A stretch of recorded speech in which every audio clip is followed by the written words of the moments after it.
Thank you, Dr. Martin. And if I could ask Suat to respond to that as well if he wants, but also if you could pick up on some of the points that Ambassador Liel made during his presentation about the way that Israel feels today about Turkey and the sense they have in Israel, according to him, that the reason why they feel rejected by the region is because they've been rejected by Turkey. It's possibly a little bit more than that. There is a lot of upheaval in the region, and Israel may feel abandoned by countries like Egypt and Jordan at this point, but it is because they are having their own upheaval, their own unrest, and their concern is not necessarily preserving a peace treaty with Israel or thinking about how Israel feels, but about their own future. Let me just briefly on the EU question. I always say to people I meet in Ankara and ask this question, Turkey has changed from 2005 when the negotiations started. The immense economic growth, the self-confidence, that stability, political predictability, and the foreign policy success over the last 8 years has changed perceptions vis-à-vis the EU. And what I say, and I think it's true, is if Turkey does not join the EU, the sun will rise the next morning and life will continue. And I think, especially Turks seeing the turmoil currently in the EU, they see riots in Athens, and they see the Eurozone, a lot of problems.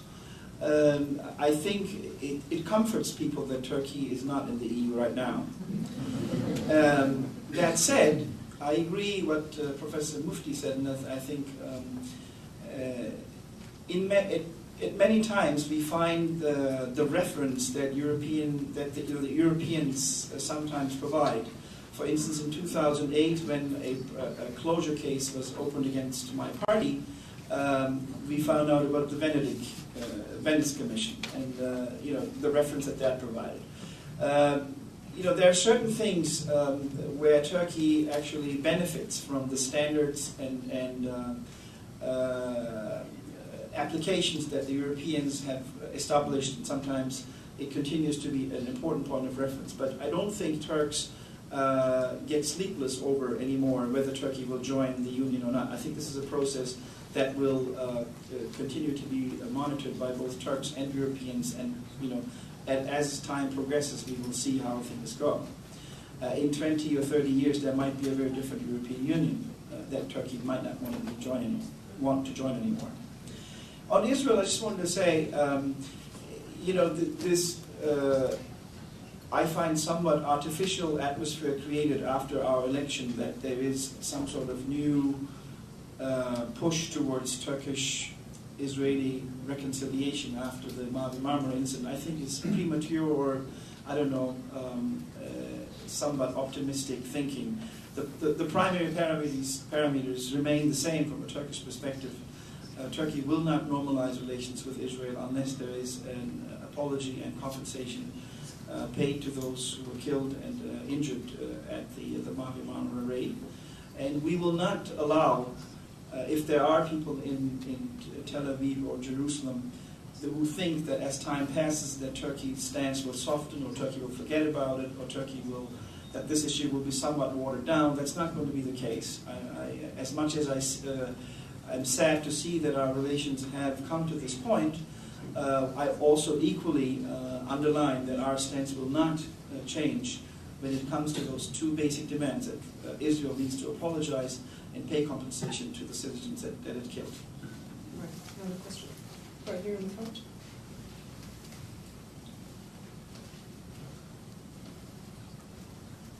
Hi, Jason Bruder. I work for the United States Senate. The newspapers this morning are full of the president's... The newspapers this morning are full of reports about the president's comments last night about withdrawing militarily from Afghanistan. But the military withdrawal from Iraq has been going on for a couple of years now. Unless the United States and Iraq come to agreement on a SOFA by the end of this year, we could see the complete withdrawal of U.S. forces. U.S. and Turkey have been very good partners in Iraq. Turkey has, as I think Dr. Martin described, played a remarkable role there. to the extent that, as you said, Prime Minister Erdogan actually met with Ayatollah Sistani. But what happens when you remove the U.S. element, or if you remove the U.S. element? Does Turkish soft power rub up against Iranian hard power and produce the kind of stability, the relative stability that you have today, or something else? Perhaps Dr. Martin and Suat, would you like to? Well, I'll begin, and I'm sure there are other people at the on this panel that would like to respond. I think that, you know, I've just come back from Turkey, and my slow reaction to the last question was just getting into this time zone, so forgive me. But there is real concern in Turkey about what will happen in Iraq when the U.S. leaves, because I think it's fair to say from the Turkish perspective, at this point, Iran has the upper hand in Iraq.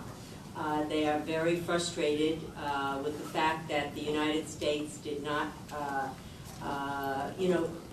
I think the term that was used by one or two of the people that I spoke with, that the United States allowed Maliki and Maliki's party to form the government rather than Iyad Alawi's party, which had full support of Turkey.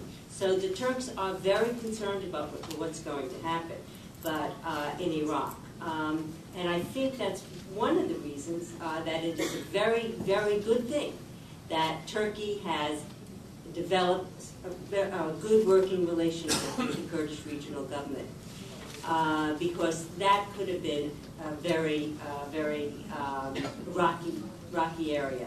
But if that relationship with Barzani holds up, and I did mention in my talk that the Prime Minister prayed in Shiite mosques, that he saw the Grand Ayatollah, but also, of course, he went up north and was there with Barzani, and I think that showed, just how far those relationships have gone. And I think that's really going to be where the rub would come in at this point. I mean, there are two major issues. Turkey does not want chaos in Iraq. I think that if we would put it three ways. Turkey first wants, a stable Kurdish area that's not going to cause any problems in Turkey. That's number one in Iraq. Number two, they don't want chaos in Iraq. It's bad for everything, and it's everything that Turkey's built up, the trade, the good relationships, etc. Who wants it? I think those are, and they don't want a Sunni-Shiite divide in Iraq, and they don't want it to disintegrate. So, but they have this buffer zone in the Kurds, and I think that'll hold up well. So, would you like to say something?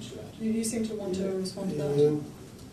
I think Turkey stands a better chance than the United States in the Middle Eastern region.